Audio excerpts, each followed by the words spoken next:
Welcome to CXO, a magical podcast to help you serve better and concoct experiences that are superlative in nature. I'm your host, Supriya Sharma, bringing to you in each episode didactic nuggets so you can get inspired to sprinkle stardust in your company, your home, and the community on the whole.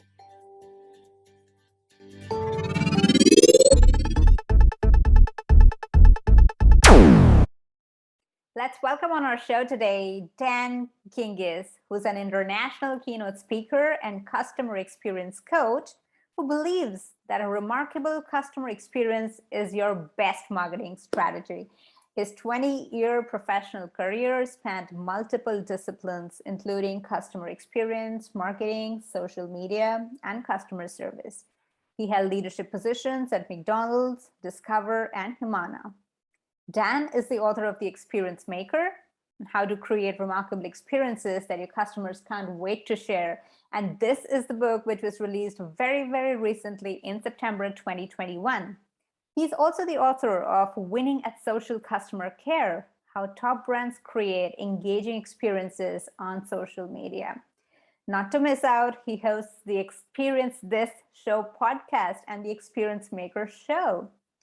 Dan earned a BA in Psychology and Communications from the University of Pennsylvania and an MBA in Marketing from the Kellogg School of Management at Northwestern University. Brilliant, Dan. We are so excited to have you on our show today. Welcome on CXO. Well, thank you. I am honored to be here. Looking forward to the conversation. Since our show is all about customer experiences and the experiences of those who are delivering those remarkable experiences, I read somewhere in your introduction that you've been associated with McDonald's, and I also read that you had a very interesting story about delivering a pizza to Michael Jordan. So could you relate those two for us? Sure. It's funny. I've had the pleasure of traveling all over the world, and whenever I tell people I'm from Chicago, almost immediately the first two words that come out of their mouths are Michael and Jordan, even now, even all these years later. And so when I was in high school, I delivered pizzas for Domino's. That was my summer and vacation job. And Mr. Jordan was actually a very frequent orderer of Domino's pizza. And so there was an occasion where I answered the phone, took his order. He placed his own order. I made his pizza and I got to deliver it to him. And interesting customer experience moment there. I had been told by the other drivers that you could either ask for an autograph and he would give you one, or he would give you a really nice tip. And when he opened the door, I immediately noticed that he was sort of nervous. He was looking over my head, not just because he's tall, but because he was looking for camera people and others that might be disturbing him. And it was at that moment that I realized this was not the right time to ask for an autograph. So I took the very generous tip, and I still got the story all these years later. So it was well worth it. Cool. And just talking about the food industry as such, we talked about McDonald's, we talked about Domino's, and many smaller outlets coming out there these days, especially with the COVID and the internet boom coming. And it's so easy to place your orders online, and you can just place an order and get your things delivered to you. Very simple. Now, in this era of online business, there are so many small businesses also that have boomed in, and there's a lot of competition out there. So how do you think customer experience can be a tool, or rather a strategy, for differentiating from the competition? I actually think it is the last true differentiator. And here's why. Competing on price has become a loser's game. It's a race to the bottom, right? So I lower my prices, you lower your prices, we keep going down until we're giving the products away. Competing on product or service has become also very difficult because so much is commoditized. Let's face it, if I don't eat at your restaurant, I can eat at 1,000 other restaurants. So that in itself is not unique. What's left then is customer experience. And one of the big reasons why I come back to your restaurant is not just because the food is really good, but because I have a great experience, because you treat me well, because you remember my name or you remember my order, because you do the little things. And for the book, I actually talked to an Iron Chef, somebody who's become who is an Iron Chef and Top Chef, Stephanie Izard, and I asked her because she is also an entrepreneur. She runs, I don't know how many restaurants she has, but many. And I said, what's more important, the food or the experience? Mm. And she responded back that she thought that they were 50-50, equally important. And I thought that was coming from a chef. I thought that was really saying a lot because I expected her to say, oh, it's all in the food, right? Mm-hmm. But she understands, and this is why she's so successful as an entrepreneur, that if you have great food, but you have terrible service, nobody's coming back. And likewise, if you have great service, but the food's terrible, nobody's coming back. You have to do both of them really well. Mm. Okay, so as a company, what can we do to make sure that our customers are wowed every time we serve them, or every time they're like, oh, wow, this company is something else? So my question is, how can we do it? And in fact, before we get to how can we do it, is it even possible to wow your customers every single time they come to you? I'm not even sure that that has to be the goal, that you have to wow them every single time. I do think that you have to deliver a high level of consistent service, a consistently high level of service. Mm-hmm. And I think you've got to wow them on occasion, enough times that they sort of remember why they love doing business with you. I'll give you a quick example. I used to stay at a hotel in Louisville, Kentucky. And Louisville, Kentucky is known as the bourbon capital of the world. That's where they make most of the world's bourbon whiskey. There was a hotel that I stayed at that instead of leaving a mint on your pillow, they would sometimes leave a miniature like airline bottle of bourbon. Now, they didn't do it every time. They did it occasionally. And so it was kind of this moment of anticipation. And yeah, sometimes I was a little disappointed if I didn't get one. But man, when I got one, it really felt like something special. And so I do think that it is important that we wow our customers. I don't think you have to wow them every single transaction, but you do have to be consistently good every single transaction. Because again, as I mentioned before, switching costs are so low today. It is so easy to find another provider.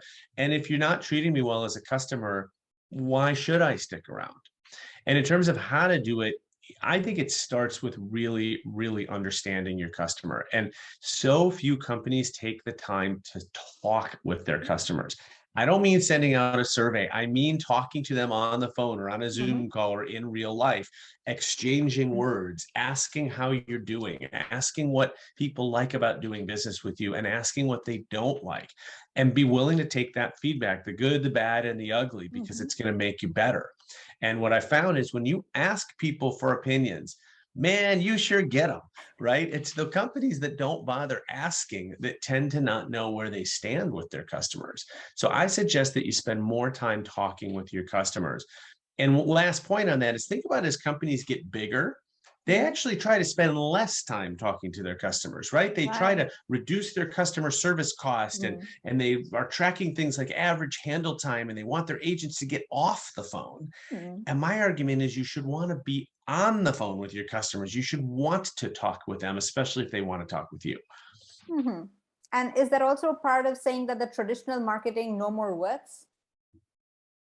Yeah, I definitely think that. And I was a marketer for 20 years. And before I go work on another email campaign or another social media campaign, I would much rather focus on creating a remarkable experience for my existing customers. If we spent even a fraction of the money that we spend on sales and marketing on our existing customers, we would keep a lot more of them. They would spend more. And probably most importantly, they would refer us to their friends.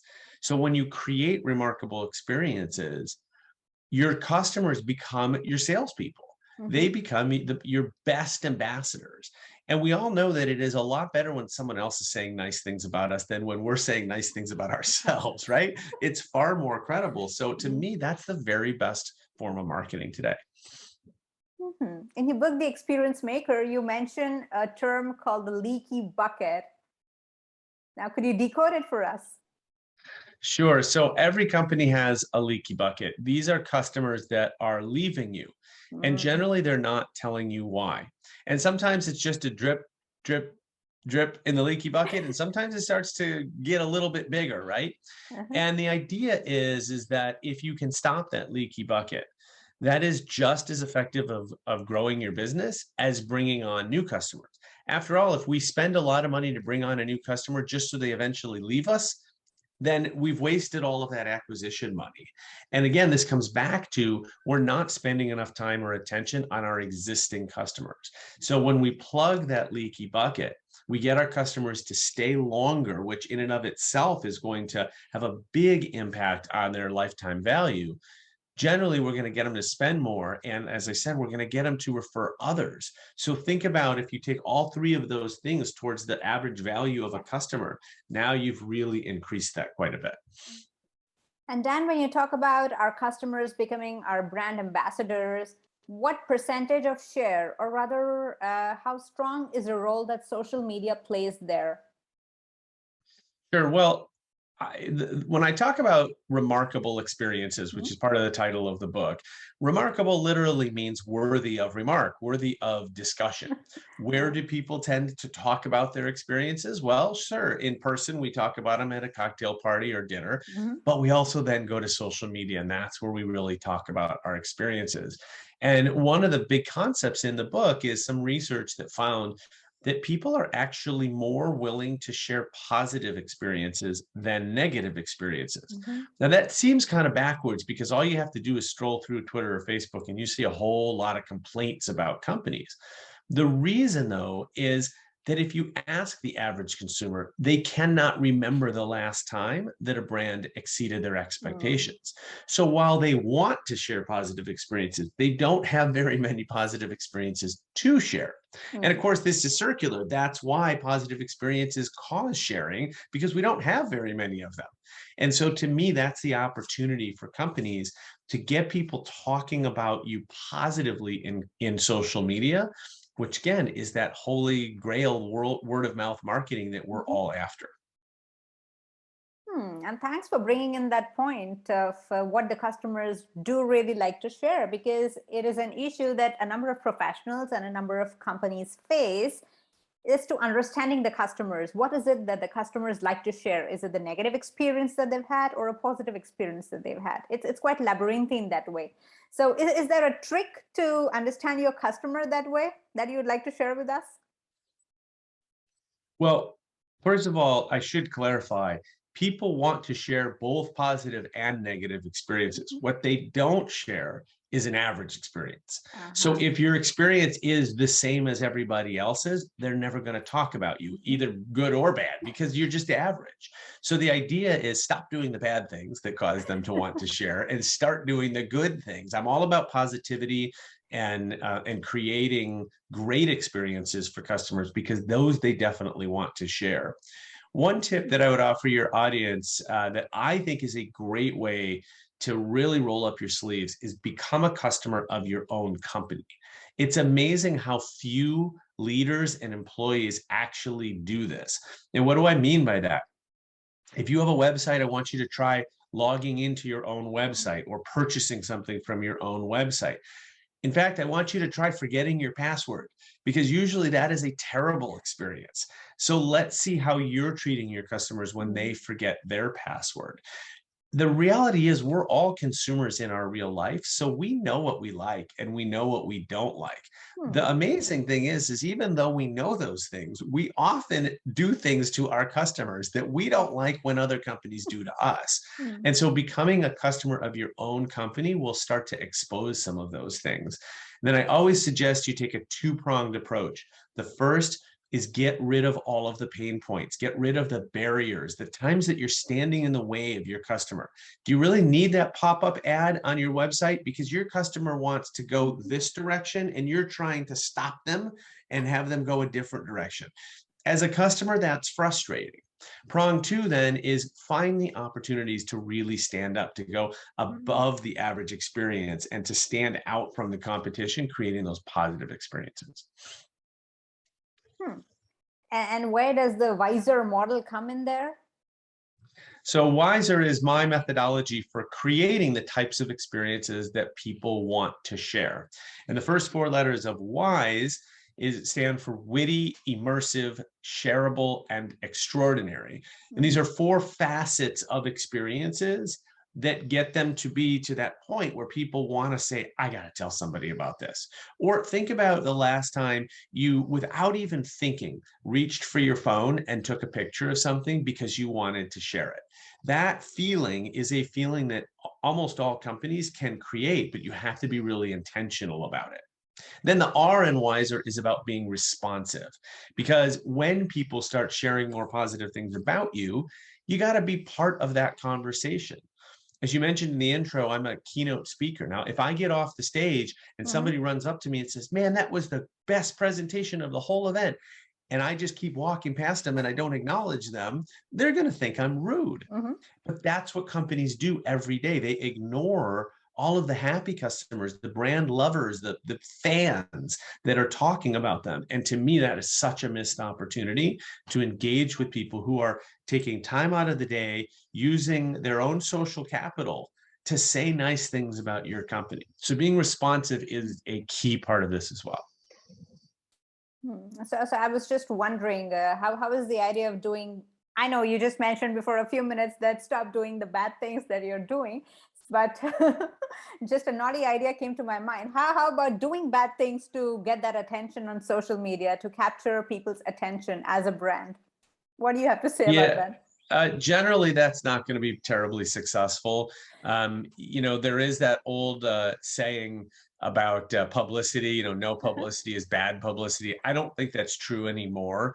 And I do think some companies have done some really dumb things that have kind of gotten them made fun of in social media, or really gotten some negative attention on them. I don't know why a company would want to do that. Again, I think especially in the world we live in today, in the midst of hopefully the ends of a pandemic, people are looking for positivity. People want positivity in their lives, and having a great experience with a company is something that you want to share with others, because we inherently want to spread positivity. Absolutely makes sense. Positivity lies at the bottom of all the relationships and everything that we share with the community and the globe. That's brilliant. But how do we design a rich digital experience for our customers then? So again, with digital, the first thing is make it simple. We try to make things way too complicated. And we think we have to, for example, explain everything to a customer on the first moment that they're a customer, right? Instead of sort of training them over time. We use way too many words. We explain things in way too many words, and we often use complex words. Maybe they're industry terms or they're acronyms that we know, but our customers don't know. So start with the way that you communicate. That's a huge way to simplify. And then also take a look at how easy or difficult it is to accomplish a task. If something takes 3 clicks or taps, try to figure out how to make it 2. If it takes 2, try to figure out how to make it 1. And I even had an experience at Discover Card where we made it 0. And the example there was that we figured out the number one reason for people coming to the website was to review their recent transactions. They wanted to look at their receipts and make sure they matched up to the transactions that the credit card had documented. Well, it took about 3 clicks to actually get to that spot on the website. So we brought in a Facebook type feed onto the homepage. So as soon as people logged in, one of the first things they saw was their last 10 transactions. And something amazing happened when we did that. We got millions of customers to log in and then log right back out. They didn't click on anything. And what we found was satisfaction scores went way up because we gave customers exactly what they wanted. We didn't stand in their way. We didn't make it difficult. In fact, we made it as simple as possible. Just put in your name and password. Here's your transactions. You can leave now, which is exactly what we knew they wanted to do. And I remember having a conversation with my team in which I said pretty bluntly, nobody wakes up in the morning wanting to come to their credit card website. Like, that's not a desire that anybody has. So if they have to come, they want to come and be done with it quickly. And we should do everything we can to facilitate that. That's $1 million point, making things simple. However, in order to fascinate people or in order to sound trendy, we tend to make things complicated. But the point here is making things simple. Absolutely. That's our takeaway. And one last question I'd like to ask you here is, Why do you think, or rather, do you think there is a necessity to have the position or the role of a customer officer, or rather a chief customer officer in an organization? Does that really help to solidify the executive leadership in a way? I do. I think it's a very critical role in today's business. And here's why. You can try to convince people that customer experience is everybody's job. And I do think that you should create a culture where employees actually do feel that, and they feel empowered to improve the customer experience at every point. But you need somebody who is going to view the customer journey from above and see all of the connection points and the handoffs and the moments where we tend to create an unexpectedly difficult experience, even when we're not trying to. Think of a B2B company that has a sales team. Well, we know that people buy from people that they like. So they buy from this salesperson that they really like. And then what happens? The salesperson hands them off to a different department and says, okay, well, now account management is going to take care of you, or customer success is going to take care of you. And the customer is like, hold on a second. I liked you. That's why I'm buying from you. Where are you going? Well, the salesperson's off to another sale.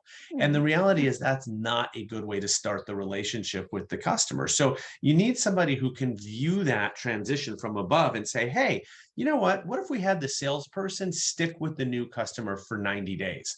And yeah, the account management team can come in and onboard them and do all the things they do. But let's make sure this customer knows that their salesperson is going to be there for them if they have any questions, if they have any difficulties, so that we can ease them in and prevent buyer's remorse. So to me, that's the role of a customer experience officer, a chief customer officer, somebody who sees every part of the organization, because as companies grow, they get siloed. And that sales team, they're only responsible for one thing: sales. They're not responsible for anything after that. So we have to have somebody that sees the whole picture. Dan, why don't you show us that remarkable book that you've written that we've been discussing all the information from here? There it is, The Experience Maker: How to Create Remarkable Experiences That Your Customers Can't Wait to Share. It is available on Amazon worldwide, and hopefully anywhere else that you enjoy buying books. Wow. We hope to create those kind of experiences that our colleagues and our friends, our family, relatives, everybody would like to share with their connections as an organization or on the personal level. Thanks so much, Dan, for being with us today. It's been really an honor to have this conversation. Thank you for having me. The pleasure's mine.